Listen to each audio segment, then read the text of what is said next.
The tow truck wars in the GTA appear to be heating back up with a lot of recent violence. On Monday night, Toronto Fire responded to a tow truck on fire on Parma Court near Victoria Park in O'Connor. This is just one incident of violence related to tow truck businesses in recent weeks.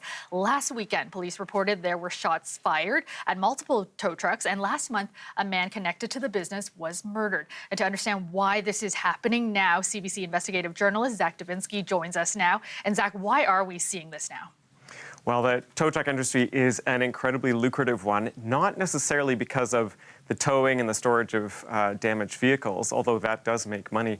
But there's all these side businesses that spill out from that. So every time a vehicle is towed, it's taken to a body shop, there's repairs that need to be done, there's insurance claims that are put in, and then the people who are in the accident, they also have to put in for claims for physiotherapy, rehab, that kind of thing. And there's a lot of money in all of that, and sometimes there's kickbacks that are being paid to the towing companies. Sometimes the people who own the towing companies own the rehab clinics and they own the body shops, so they stand to make a lot of work, and there have even been cases of them submitting fraudulent claims to insurance, inflating their claims to insurance, even faking accidents, all because there's so much money to be made, and that's what leads to a lot of the violence.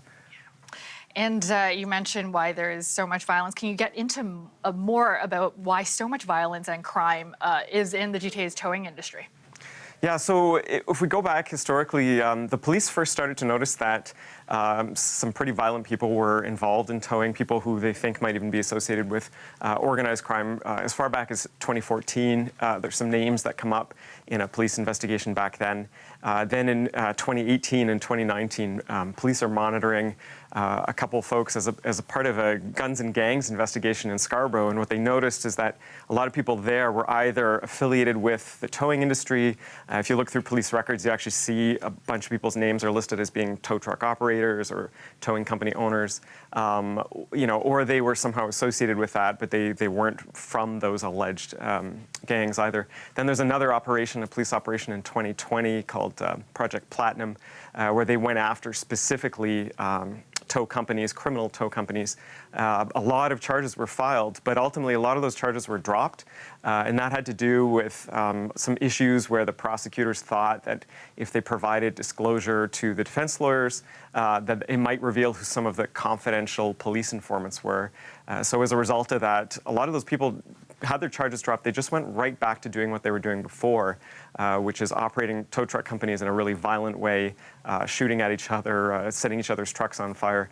And we're still seeing that happen today, like four years later now. So much of this problem is being driven by organized crime.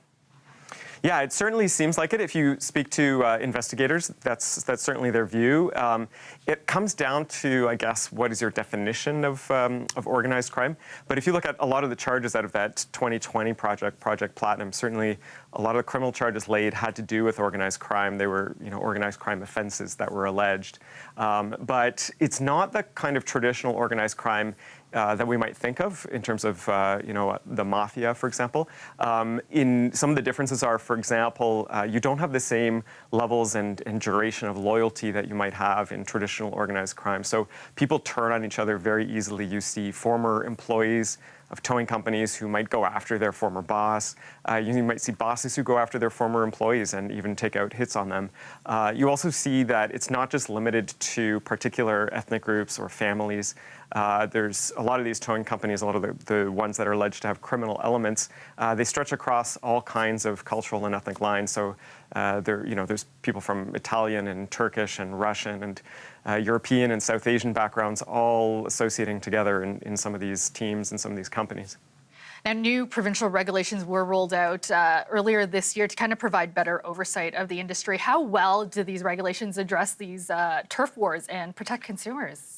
I spoke to a few people about this. I spoke to a company that is part of the Provincial Towing Association, so they're a licensed official company, and their position, and I think this is the official industry position, is that some of those regulations have helped, but only in very particular areas. So one of the new things that happened just this year is that there's some official towing zones on the provincial highways around Toronto, and those zones are basically the 401 from, I think, Morningside over to Burlington, the 409, the 427, and the 403 and the QEW. So in those zones of those highways, there's only 2 or 3 designated companies that the provincial government has vetted and chosen who are allowed to tow in those areas.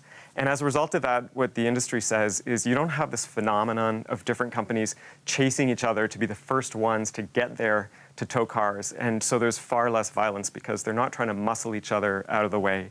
But the problem is that now that there's no competition for towing in those spaces, there's actually a lot more competition for towing everywhere else because there's a lot less business for every other towing company.